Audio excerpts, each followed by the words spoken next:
കോഴിക്കോട് കനത്ത മഴയുണ്ട് കേട്ടോ. അപ്പോൾ നമുക്ക് അഞ്ജന സുമാനോട് ചോദിക്കാം എന്താ മഴയുടെ സ്ഥിതിയെന്ന്. Anjana, good morning. കോഴിക്കോട് അതിശക്തമായ മഴയുണ്ടെന്നാണ് മനസ്സിലാക്കുന്നത്. എന്താണ് മഴയുടെ വിവരങ്ങൾ? ശക്തമായി തന്നെ തുടരുന്നുണ്ടോ ഇപ്പോഴും? Good morning. കോഴിക്കോട് ജില്ലയിൽ മഴ ഇപ്പോൾ ശക്തി പ്രാപിച്ചുകൊണ്ടിരിക്കുകയാണ്. ഒരു 7 മണിയോട് കൂടെ തന്നെ നഗരത്തിന്റെ പല ഭാഗങ്ങളിലും അതിശക്തമായ മഴ ലഭിച്ചു. പക്ഷേ ഇപ്പോൾ ഒന്ന് ശക്തി അല്പം കുറഞ്ഞിട്ടുണ്ട് എന്നുള്ളതാണ്. ഏതായാലും മഴ മുന്നറിയിപ്പ് ജില്ലയിലുണ്ട്. വടക്കൻ കേരളത്തിൽ ഒന്നാകെ മഴ മുന്നറിയിപ്പുണ്ട്. വടക്കൻ കേരളത്തിലെ 3 ജില്ലകളിൽ നിന്ന് യെല്ലോ അലേർട്ടാണ്, 2 ഓറഞ്ച് അലേർട്ടും. ഇപ്പോൾ മഴ ശക്തമാവും എന്നുള്ളത് തന്നെയാണ് പ്രതീക്ഷിക്കുന്നത്. മലപ്പുറത്തും കോഴിക്കോടും വയനാടുമാണ് യെല്ലോ അലേർട്ട് നിലനിൽക്കുന്നത്. കണ്ണൂരും കാസർഗോഡും ഓറഞ്ച് അലേർട്ടാണ്. അതിശക്തമായ മഴയ്ക്കുള്ള സാധ്യത പറയുന്നു.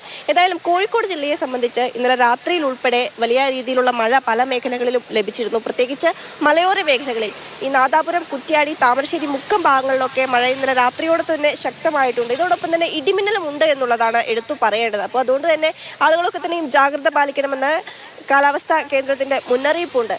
അതോടൊപ്പം ഈ കാറ്റും ഒരു പ്രധാനപ്പെട്ട കാര്യമായി മഴയോടൊപ്പം നിൽക്കുന്നുണ്ട്. ഈ ശക്തമായ കാറ്റിനുള്ള സാധ്യത പറയുന്നുണ്ട്, അതിനുള്ള മുന്നറിയിപ്പും നൽകുന്നുണ്ട്.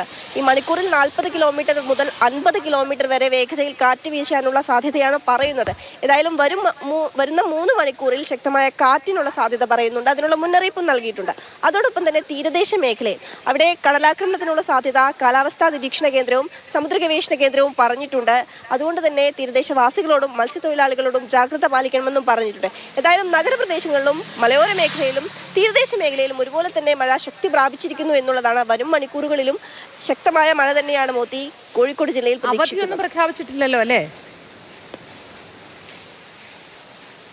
ഇല്ല, കോഴിക്കോട് ജില്ലയിൽ ഇതുവരെ അവധിയൊന്നും പ്രഖ്യാപിച്ചിട്ടില്ല. എന്നാലും ജാഗ്രത പാലിക്കണമെന്നുള്ളതാണ്. കാരണം ഇടിമിന്നലോട് കൂടിയ ശക്തമായ മഴ എന്നുള്ള മുന്നറിയിപ്പ് നൽകിയിരിക്കുന്നു എന്നുള്ളത് കൊണ്ട് തന്നെ എല്ലാവരും ജാഗ്രത പാലിക്കേണ്ടതുണ്ട്.